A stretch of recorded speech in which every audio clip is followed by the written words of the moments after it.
अस्सलाम वालेकुम dear students. तो आज हम करने लगे एक्सरसाइज 1.6 को। अगर हम देखें तो उसके अंदर से अब हम करने लगे हैं जनाब Ali today is Monday.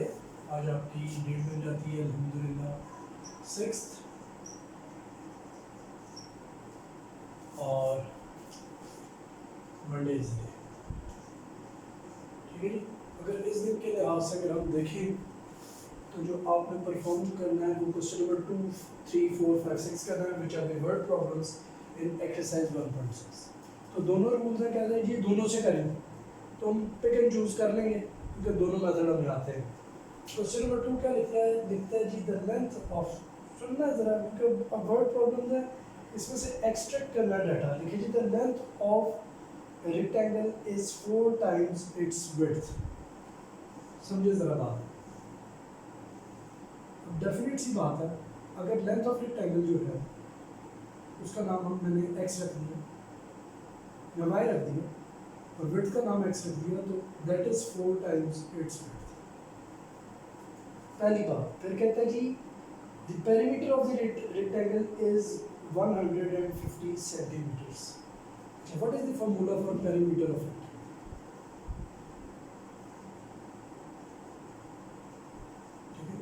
Question सबसे पहले क्या करेंगे, पेरीमीटर ऑफ रेक्टेंगल से जाने से पहले हम जो चीज़ लिखेंगे, हम लिखेंगे let X be the width of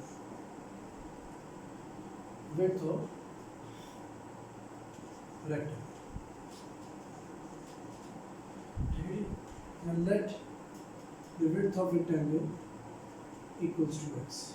ये ज़्यादा बेहतर है क्योंकि आगे सेंटीमीटर्स में दिया तो ये भी सेंटीमीटर्स में होगा। ठीक है, डायमेंशन लिखते रहिए, लेकिन क्योंकि मेंशन इसलिए करना जरूरी है, उसने बताया कि perimeter 150 centimetre. Now the length of rectangle will be, इसका नाम हमने वाई रख दिया और उसने बताया कि this is 4 times its width. This is 4 of x। फिर वो ये बता रहा है, कह रहा है जी the perimeter of the rectangle is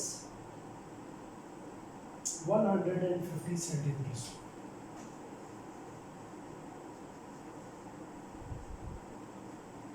Perimeter of the rectangle is 2 into length plus width। ठीक है, फॉर्मूला होता है 2, क्योंकि इसलिए 2 इंटू लेंथ होता है कि अगर ये लेंथ है तो ये भी लेंथ है, दो दफा ऐड होगी। पेरीमीटर होता है आउटर बोर्ड भी, सो L plus W plus L plus W, यानी 2 lengths and 2 विड्थ्स। Their perimeter is 150 and length is what you can say, length is y and width is x। Divide करें तो x plus y की value आ जाएगी हमारे पास 70।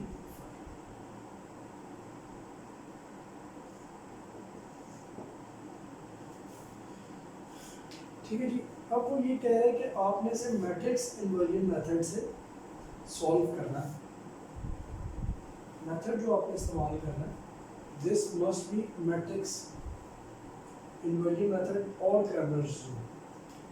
तो perimeter of the, ये find the dimension of the rectangle हमने निकाल लेनी है और लेंथ ऑफ रेक्टेंगल जो वो 4 टाइम्स है अपनी विड्थ।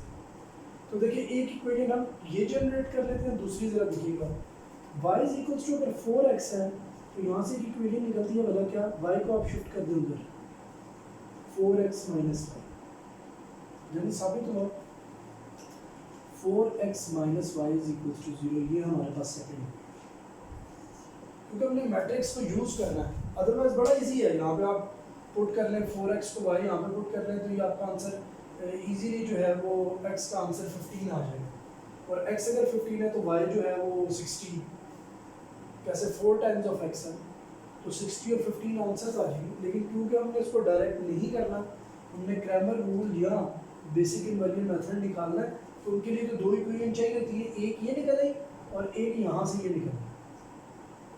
सो जो इक्वेशंस कंसीडर्ड है वो क्या है कि 4x minus Y is equals to 0 and x plus Y is equals to 75। ठीक है जी।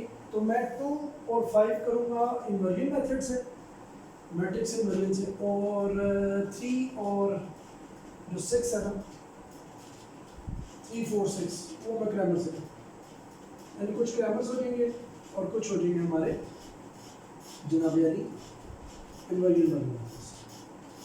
तो ये इक्वेशन हमारे पास बन गई है, ये दो। तो इसकी द मैट्रिक्स ट्रांसफॉर्मेशन की क्या होगी,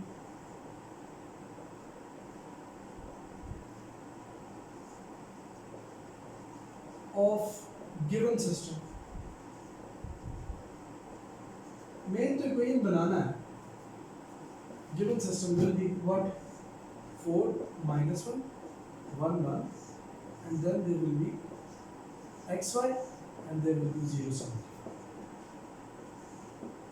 now let कर लो a को this matrix, b को this matrix और b ये x है और ये b।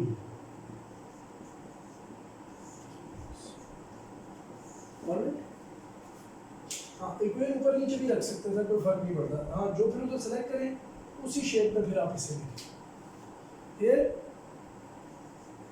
ax is equals to b हो गया and x will be equals to a inverse b। वो आपको पता कैसे, उधर जाता है नीचे आ जाता है 1 over a mod adjoint of a multiply this will be our formation। what will be a dash 4 minus 1 1 1 ऐसे, so it becomes a becomes 4 into 1 यानी ये मॉड हमारे क्या होते हैं माइनस माइनस 1 into 1 साबित हुआ 4 plus 1 5। next adjoint of a will be equals to, changes the places, changes the signs, 1 4 1 minus 2। all right, now x is equals to a inverse b, याद है 1 over a into adjoint of a into b, which is our first equation using one, using this first relation। ये हमारा question था जो हमने यहाँ से start किया। अब 1 over 5 1 1 minus 1 4 into 0 75। तो पहले ये मल्टीप्लाई हो जाएगा, सीधी सी बात है, ये 2 by 2 ऑर्डर है, रिवीजन ये 2 by 1 ऑर्डर है, डिवीजन पॉसिबल है। जो मैट्रिक्स निकलेगी जनरल टर्म उसकी होगी a1 1 a2 1। तो ये शो करती है कि फर्स्ट रो में फर्स्ट कॉलम के साथ मल्टीप्लाई करना, ये आंसर आ जाना है इस प्लेस का, और इस प्लेस का आंसर आना है सेकंड रो में फर्स्ट से multiply. This is an indication that how matrix will be multiplied with one element with each other।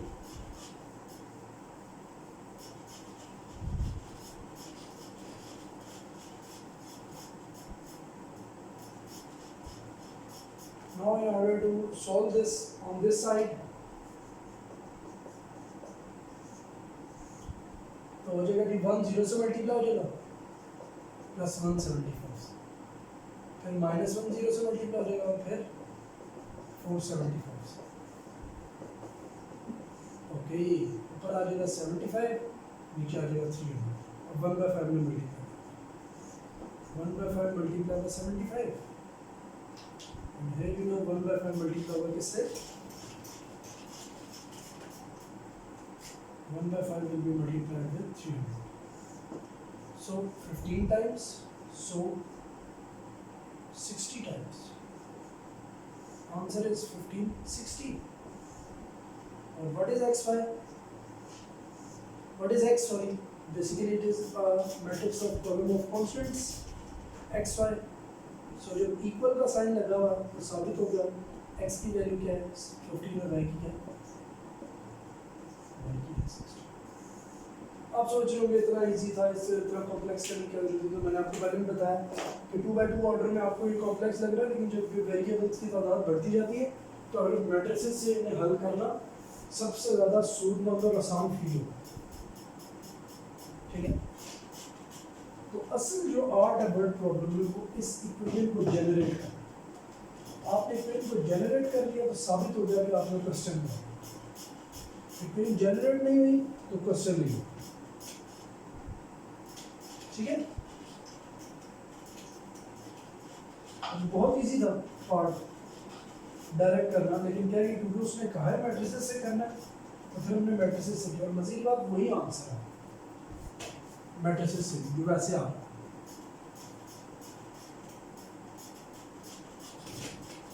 So now we are doing the next one.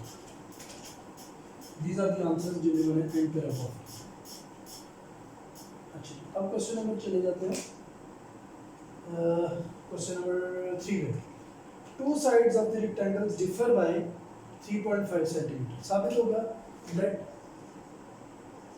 x be let the width of rectangle is, अच्छा length ले लो, length of rectangle is equals to y and the width of rectangle को आप ले लें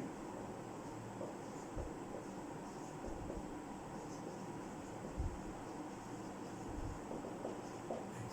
अब आप सोचोगे मैंने इस दफा ये क्यों चेंज किया, उसकी वजह अभी आपको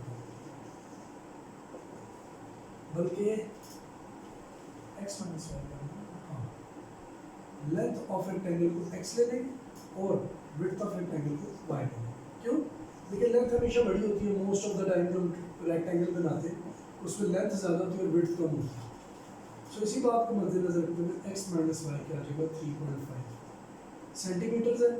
अभी लिख लें, बाद में हमें यूनिट्स हम इसलिए मिटा देते हैं क्योंकि यूनिट्स को बाद में कंसीडर करते हैं। यहाँ हम वैसे लिख देते हैं कि लेंथ ऑफ जो है रेक्टेंगल और ये भी आ रही है सेंटीमीटर्स। तो पिछले आंसर में भी आप जब आंसर दें तो x और y के आंसर दे दीजिएगा। x का आंसर भी दे दीजिएगा 15 सेंटीमीटर और y का आंसर दे दीजिएगा 60 सेंटीमीटर। ठीक है, क्योंकि सेंटीमीटर में बताना जरूरी है। फिर कहते हैं जी find the dimension of the rectangle if its perimeter is 67। अब पेरीमीटर में क्या फर्क होगा? पेरीमीटर ये कि कोई ना छोड़ो क्योंकि डिफर्स बाय 3.5। पेरीमीटर होता है जी 2 into लेंथ प्लस विड्थ। और इस दफा आप याद रखिएगा कि जो लेंथ है वो x है और जो विड्थ है वो y है 67। सो 67 को अगर हम देखें तो 67 by 2 हो जाएगा x plus y और x plus y का आंसर आ जाएगा 67 by 2 के मुताबिक 33.5। कंफ्यूज होने की जरूरत नहीं, पॉइंट में आ जाता है। ये फर्स्ट इक्वेशन आ गई, ये सेकंड आ गई, दो इक्वेशंस आ गई। अब इनकी matrix transformation the matrix transformation of equation 1 and 2 is what? इधर ही लिख देते हैं, चेक करें 1 minus 1 1 1। ठीक है, आगे x y and then 3.5 33.5 2 पर divide हो। Now let a is equals to 1 minus 1 1 1, x is equals to xy and b is equals to 3.5 33. All right, ax is equals to b बन जाएगा और x is equals to आ जाएगा a inverse। further 1 over a mod multiply by adjoint of a multiply by b। Now what is mod? mod होगा 1 minus 1 1 2 आएगा। कैसे देखिएगा 1 into 1 minus 1 into minus 1, तो ये क्या आ जाएगा 1 plus 1, आंसर क्या आ जाएगा? इनवर्स पॉसिबल है, साबित हुआ सोल्यूशन भी पॉसिबल। अगर ये 0 हो जाता तो सोल्यूशन भी पॉसिबल ना है।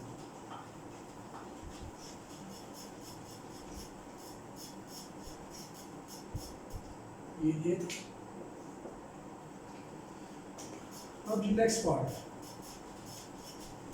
इक्वेशन बना ली। अब हम आगे की तरफ मूव करें।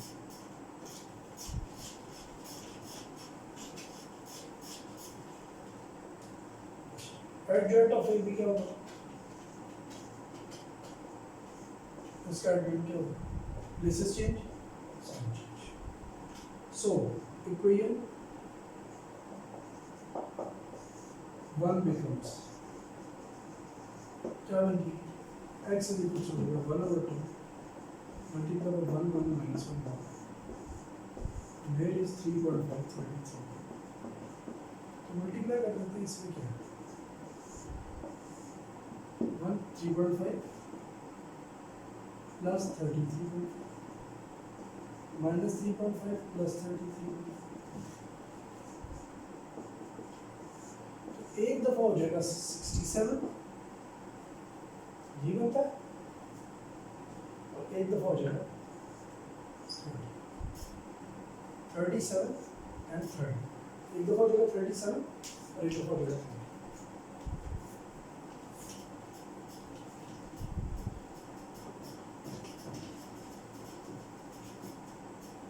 now 1/2 will be multiplied inside see तो जब ये अंदर मल्टीप्लाई होगा 1/2 ठीक है जी तो क्या हो जाएगा 1/2 multiplied by 37 1/2 multiplied by 30 okay students what will happen 37/2 हो जाएगा आपका 16.5 no 17 no 18 क्योंकि देखिए 18 2 ज़ा 36 होता है और ये कटेगा तो ये हो जाएगा आपका 50 सो साबित हुआ कॉलम ऑफ कहते हैं इधर मैंने कॉलम ऑफ कांस्टेंट्स बोल दिया था ठीक है एक कॉलम ऑफ कोएफिशिएंट्स को लिखेंगे सो x is 18.5 centimetre and y is 15 बात समझ याद है x मैंने लेंथ ली थी तो लेंथ 3.5 ज्यादा है so this is how the question has been solved by given relation now we have further questions how to solve it we shall see it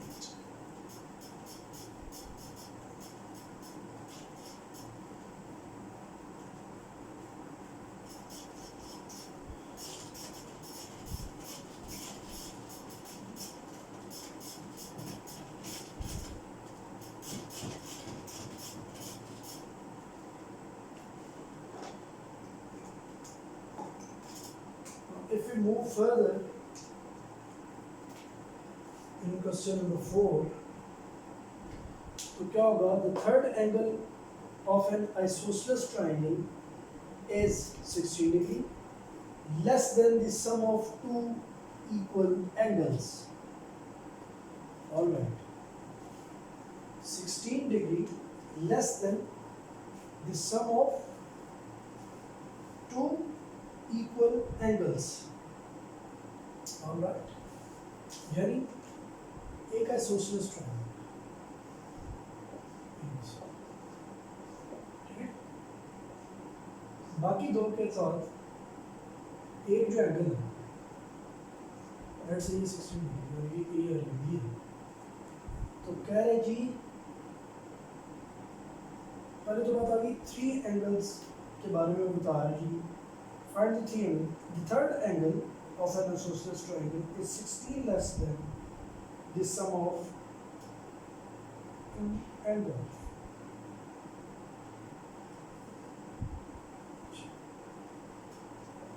अगर फर्स्ट एंगल जो है वो x है सेकेंड एंगल जो है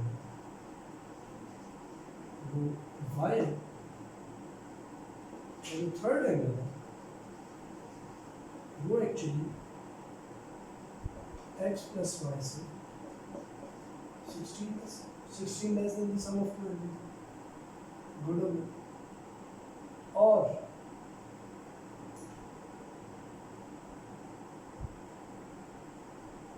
दो बातें यहाँ से देखिए ये थर्ड एंगल 16 इससे कम है गुड हो गया लेकिन अगर हम sum of all the angles निकालते हैं, सम ऑफ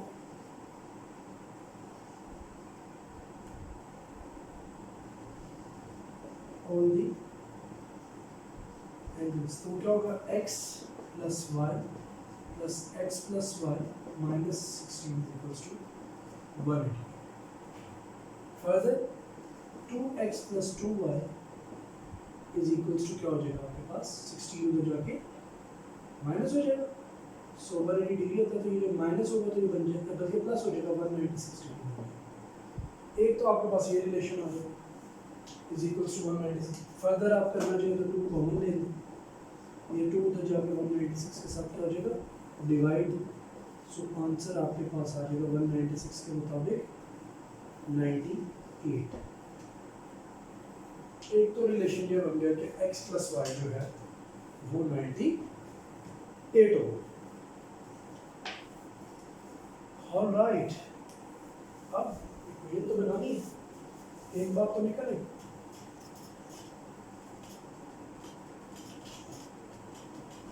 तो इसमें हमें दूसरी बात मिलती है इस रिलेशन.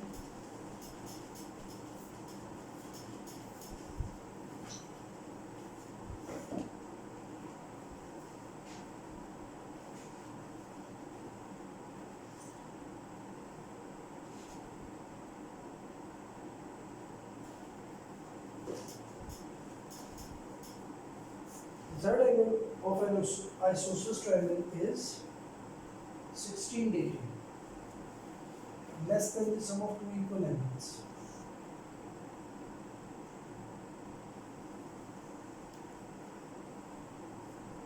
अब जो टू इक्वल एंगल्स हैं, ठीक है, यानी अगर एक का नाम इस क्वेश्चन ये क्वेश्चन डिस्टर्ब है, इसको मैं सोचता हूँ तो फिर हम बाद में रखेंगे, इसको हम लास्ट में रखेंगे. इसका ज़रा मुझे सोचना चाहिए क्योंकि अब टू इक्वल भी आ गया ना साथ वर्ड, तो दोनों x हैं और वो एंगल y है. 2x plus Y is equals to 180 degree भी होगा और एक और भी थ्योरी बन जाएगी. सो उसको बाद में पार्ट नंबर जो है ना 4 ये बात नहीं करते, ज़रा ये ज़रा ट्रिकी हो रहा है. हम पार्ट नंबर 5 का करते हैं. लिखा है जी an acute angle of a right angle triangle. देखो ठीक है, एक राइट एंगल ट्रायंगल होती है ऐसे करके, इसका एक एंगल वैसे ही 90 डिग्री होता है. कहता है जी वन एक्यूट एंगल, यानी कि बाकी दोनों डेफिनेटली एक्यूट होते हैं, लेस देन 90 होते हैं. One acute angle of a right angle is 12 more than twice of the other acute angle. यानी अगर एक का नाम मैं x रख देता हूँ और एक का नाम y रख देता हूँ, तो उसमें let one acute angle is of right triangle is equals to x angle, x degree. Degrees बाद में हम वाइड कर देंगे, ठीक है जी. सो अदर एक्यूट एंगल क्या हो जाए सवाल, अदर एक्यूट एंगल जो होगा वो उसने लिखा है जी is 12 more than twice of the other. ठीक है जी, यानी कि एक का अगर मैंने x रखा तो दूसरा 2x प्लस 12 गारंटी है मुझे. कहता है जी find the acute angles of a right triangle. पहली बात तो मुझे ये पता लगी कि x plus 2x plus 12 degree 90 degree के बराबर है. कैसे? क्योंकि ये अकेला 90 है, बाकी दोनों मिला के 90 है. ऐसे ही अब बात ये कि ये जो उसने कंडीशन बताई है ना 2x प्लस 12 के बराबर है, हम इसे पहले y की इक्वल रखेंगे और फिर इस रिलेशन के अंदर आएंगे. उसकी वजह है, देखिए मैं डायरेक्ट वैल्यू पुट कर दूंगा तो फिर मैं ये मैट्रिक्स का मेथड इस्तेमाल नहीं कर सकता. अब इस रिलेशन से आप एक रिलेशन बना लेंगे कि y किसके बराबर है 2x प्लस 12 डिग्री, यानी कि 2x माइनस वाई इधर आ जाएगा और इस तरफ आ जाएगा 12 डिग्री. डिग्री अब डिवाइड कर दें, इक्वेशन वाइज ये बन जाएगी 80. Now the second equation is this कि आप इन दोनों को जब ऐड करेंगे x और y को, x और y को जब आप ऐड करेंगे ऐसे ही, तो इस केस में x plus Y is equals to 90. ठीक, नो डाउट कि ये ट्वाइस प्लस 12 जरूर है, ठीक है, और हम इसको इसके अंदर पुट करके इसका आंसर निकाल सकते हैं, लेकिन हम उस तरफ नहीं जाएंगे क्योंकि हमें दो इक्वेशंस बनानी है, क्योंकि हमें क्रैमर रूल या बेसिक इन्वर्जन मेथड हमें अप्लाई करना है। तो यहाँ पर जो मेथड देखिए दोबारा समझिए, अगर एक एंगल x है तो दूसरा एंगल 2x + 12। इससे मैंने ये खर्च नहीं किया कि मैं तीसरी कंडीशन में दोनों वैल्यूज पुट करूँ, इससे मैंने एक इक्वेशन निकाल ली। कैसे? 2x -5 हो जाएगा प्लस इधर माइनस, छवि भी याद रखना कि जब 12 इधर आया तो इधर आके नेगेटिव हो जाएगा, -12 = -12, ठीक है जी।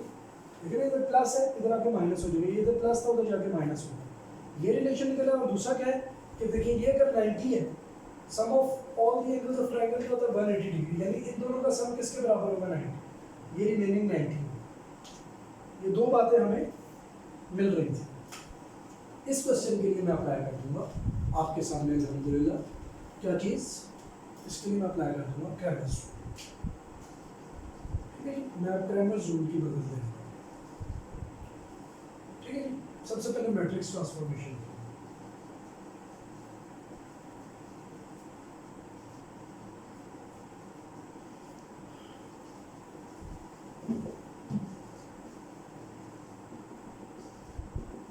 क्या है जी?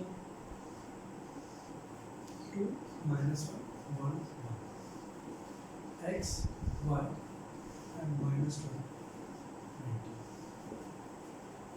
Now I should go for the solution. पूरे 3 पार्ट्स याद है क्रैमर्स रूल के, वही हम इधर अप्लाई करेंगे। नंबर 1, फर्स्ट टेक डिटर्मिनेंट किस चीज़ का? Of matrix of coefficients and say it as D.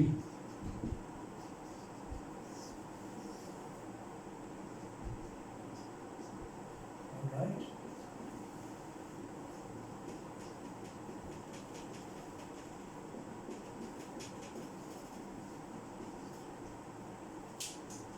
Number 2.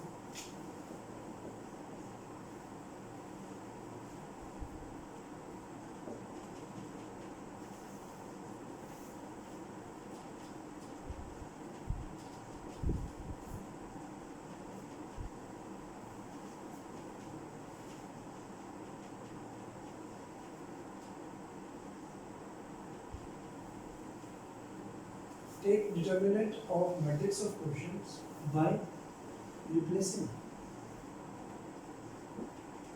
with column 1 by matrix of constants. ठीक, by column of constants in a matrix of constants. ठीक है जी। तो अब क्या होगा? Say it as D1. तो D1 क्या है? ये रिप्लेसमेंट आएगी -1290 और दूसरी तरफ -1, not to worry, -12 into 1 minus into -1 into 90. So D1 आ जाएगा 78, -12 प्लस 90 हो जाएगा, जो वो प्लस हो जाएगा तो ये हो जाएगा +90, D1 आ। Now D2,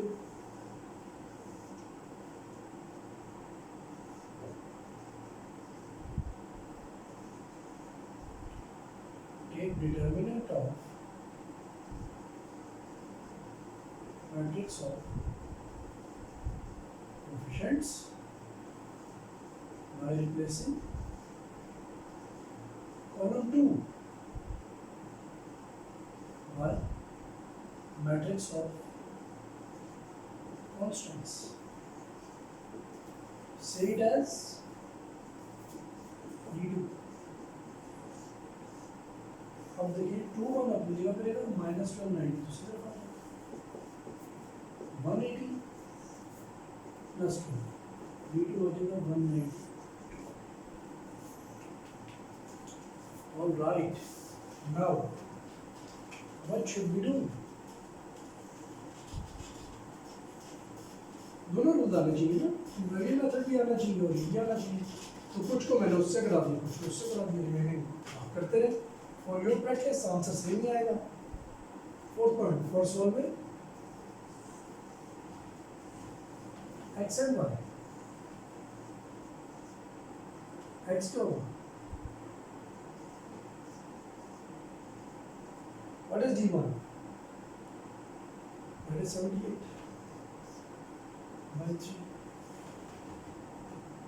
ये देखते हैं जब हम इसे काटापीटी करते हैं, so what it becomes? It becomes 2, 6, 26.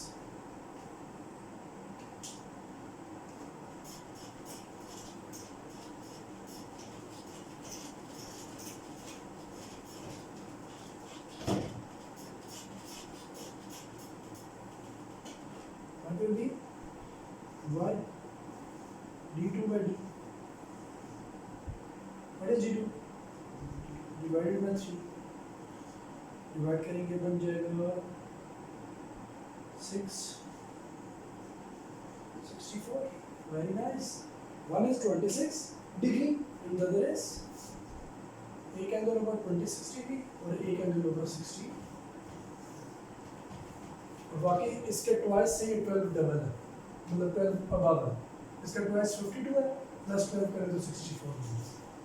तो ये बात जो थी वो कह रहा हूँ वो बिल्कुल ठीक है, हम चेक भी कर लेते हैं ताकि टेंशन ना ले। बिल्कुल 26 ये बिल्कुल सेम आंसर। तो देखिए ना क्वेश्चन नंबर जो था क्या कहते हैं 4, उसमें मुझे थोड़ा सा डाउट हुआ था इसलिए मैं रुक गया। ठीक है, इसीलिए रुक गया क्योंकि मुझे लग रहा था कि कोई इशू है।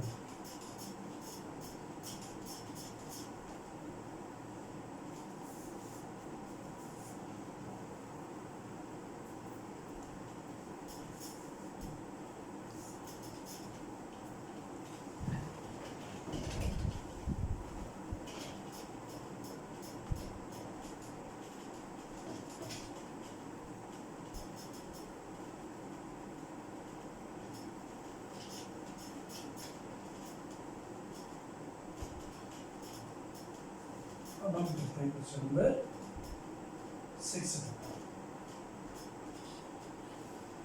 मैं जान छुड़ाना चाह रहा हूँ इस चैप्टर से, काफ़ी लेंथ हो गया तो इसलिए, क्योंकि मैं ये चाह रहा हूँ ये आज करेंगे तो इसके रिव्यू के पार्ट है, रिव्यू के भी 3 से लेकर जो आपको करने 7 तक पार्ट, बाकी तो चलो फिल इन द ब्लैंक्स और MCQs तो हम इसमें से लिख लें, कुछ और कर सकते। क्वेश्चन नंबर 6 देखिए, कहता है जी 2 cars that are 600 kilometers apart are moving towards each other, यानी कि आपस में इनका डिस्टेंस कितना 600 किलोमीटर्स। ये एक आ रहा है, ये बी आ रहा है और एक दूसरे की तरफ आ रहा है। अच्छा जी, their speeds differ by 6 kilometre per our, तो ठीक है। And the cars are 123 kilometer apart after 4.5 hours. Find the speed of each car. Alright. यानी ये जिस भी स्पीड पे आ रही थी, कुछ देर बाद उनका जो डिस्टेंस था वो टोटल 123 किलोमीटर आएगा, कम होते होते। ठीक है जी, और जो टाइम इस टाइम पे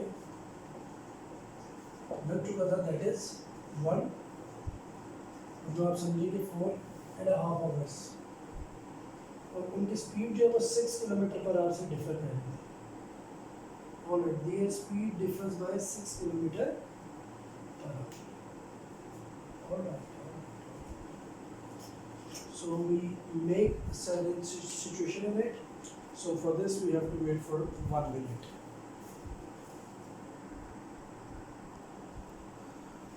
Okay students, ये थोड़ी सी वर्किंग के बाद मैं उस नतीजे पर पहुँचूँ, तो जो जिस कुछ नतीजे पर मैं पहुँचूँ वो मैं आपसे शेयर। ठीक, थोड़ा सा कोई अपने टाइम था तो मैंने कहा बेहतर है कि आपका टाइम ज़ाया किए जाए, थोड़ा सा मैं वर्किंग कर लूँ। तो अब मैं आपको ज़रा ये सिखा देता हूँ, बड़ा ईजी। देखिए खुद वो कह रहा है स्टार्ट में कि 2 ट्रेन्स ठीक है जी, which are 600 metre apart moving towards each other, their speed differs by 6 kilometre per our. इसी बात को हम सबसे पहले बनाएंगे। देखिए जी, ट्रेन ए स्पीड जो है उसको हम रख लेते हैं x किलोमीटर पर आवर, और ट्रेन बी स्पीड रख लेते हैं y kilometre. This is A and this is B. ऐसी ए ट्रेन किधर है और ए ट्रेन इधर है। अच्छा, हमने खुद से ज्यूम कर लिया कि ए ट्रेन जरा फास्टर मूव कर रही है, so x minus Y is equal to 6 kilometre per hour. नहीं लिखेंगे यूनिट क्योंकि आपने इक्वेशन बनाना, ठीक है। डिफरेंस बाय 6 है तो इसलिए x माइनस वाई का हो जाएगा 6। दूसरी बात आप जरा देखिए, वो डिस्टेंस से वो चीज़ बताने की कोशिश कर रहा है, लेकिन क्योंकि देखिए ये रिलेशन हमारे पास किसमें, ये रिलेशन हमारे पास स्पीड के अंदर है, x की स्पीड है और y की स्पीड है, तो डिस्टेंस के साथ उसको हम कैसे रिलेट करेंगे ज़रा देखिए। अब आप मुझे एक बात बताएं कि जो टोटल डिस्टेंस है वो 600 किलोमीटर है, ट्रेन ने 4.5 घंटों में कितना डिस्टेंस कवर किया है, यानी रिमेनिंग रह गया 123। पहले 600 किलोमीटर दूर थी, अब सिर्फ 123 किलोमीटर दूर है। साबित हुआ D1 प्लस D2 दोनों डिस्टेंसेस को अगर हम मेजर करें, distance covered by train A and distance covered by train B दोनों इक्वल किसके हैं, 600 minus 123 kilometres, that is DA plus DB which will be 477 kilometres unit के लिहाज से। यूनिट लिख दें विषय, ठीक है। लेकिन अगली बात जरा पहले समझ लीजिएगा, जिसके बाद मैं यूनिट को अवॉइड करूँगा। देखिए स्पीड क्या होती है फिजिक्स में, distance divided by time. Distance किसके इक्वल हो गया, speed into time. For train A जो स्पीड है उसकी वैल्यू क्या है, x है, और टाइम कितना लगा उसे भी मूव करने में 4.5 घंटे, ठीक है। 4 होल 1/2, ये 4 होल 1/2 क्या होता है, 9/2 होता है, 9/2x किलोमीटर्स। इतना डिस्टेंस कवर किया है, और b ने कितना कवर किया, b ने इतना ही किया। देखिए वो भी क्या होगा, स्पीड इनटू टाइम, y हो जाएगा, y इनटू 4 होल 1/2 जो तो हो जाएगा 9/2 y kilometre. Alright, so relation यहाँ पे बन जाएगा, देखिएगा 9/2x plus 9/2y is equal to 400। Avoiding the units, units को हमने अवॉइड कर दिया क्योंकि हमने इक्वेशन बना। फर्दर दोनों में क्या कॉमन आ रहा है, दोनों में 9/2 कॉमन आ रहा है, कॉमन है। और अगले पार्ट में क्या करें कि 9/2 को उधर जाकर क्या करते हैं, मल्टीप्लाई 2 वैल्यू। मजे की बात ये है कि ये इसे 53 टाइम्स काट देगा और ये 106 देगा, ये second equation. x minus y is equal to 6, x plus y is equal to 1. Matrix transformation इसकी क्या होगी देखिए, that will be 1 minus 1 1 1 दोनों के साथ।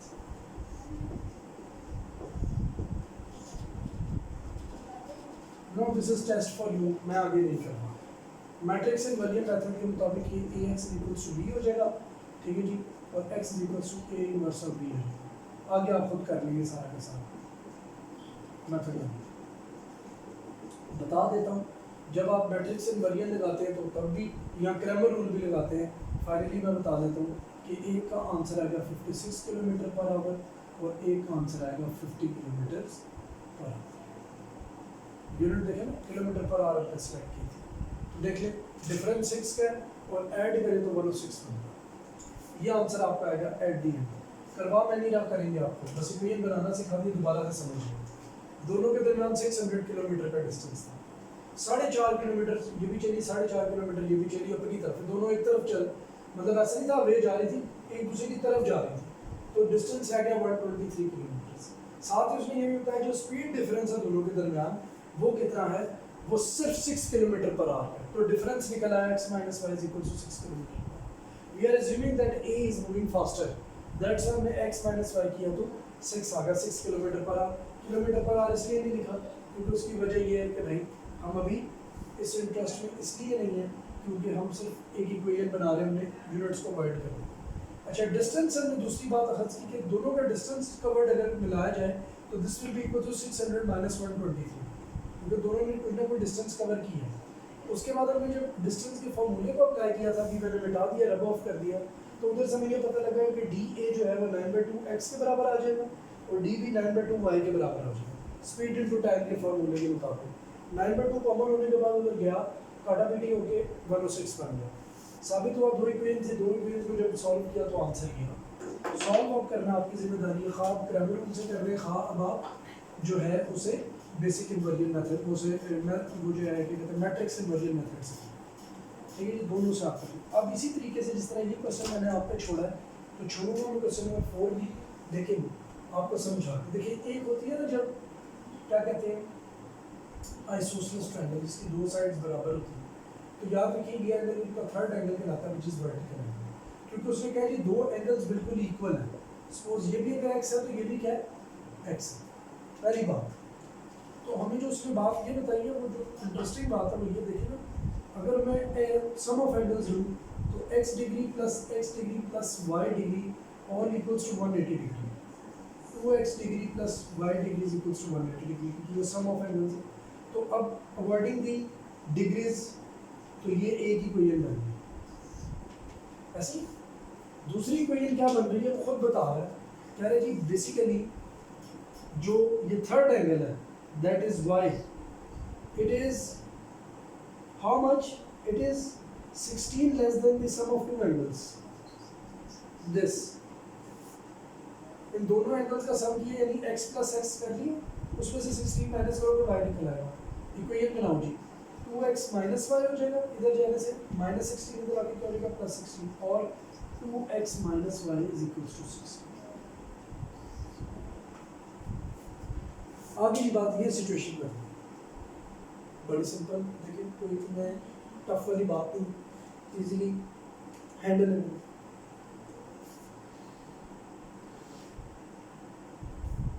तो फाइनली जब आप इस सब को परफॉर्म करेंगे ना, x के आंसर आ जाएगी आपके पास 49 डिग्री, दोनों यानी कि एंगल्स, दो एंगल्स है ना, दो एंगल्स 49 के आ जाएंगे, और एक एंगल जो y होगा ना वो आपके पास निकल आएगा 82 डिग्री।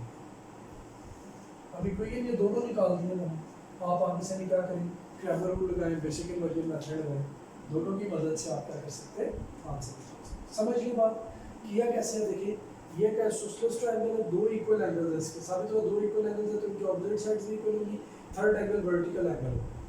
अगर सम ऑफ ऑल दी एंगल देखा जाए तो x प्लस x, और देखिए इक्वल एंगल्स का नाम हमने x रख लिया, और जो वर्टिकल एंगल है जो इनसे तीनों से बड़ा होता है, डिफरेंट भी होता है इन दोनों से, ठीक है, इन तीनों में जो सबसे बड़ा होता है वो y रख लीजिए। सो ये आ गई, और जो बड़ा एंगल है वो इसके ट्वाइस से 16 का, मैं तो यहाँ से भी एक रिलेशन निकाल, दो इक्वेशंस हमारे पास निकल ली, इन दोनों को जब आप अप्लाई करोगे आंसर निकालोगे फाइनली, तो देखना x के आंसर से निकलेंगे y, ठीक है, क्योंकि तीन एंगल है, दो सेम है एक डिफरेंट है, तो आप इस तरीके से जोड़ी बना के आप सारे के सारे आंसर्स निकाल लें।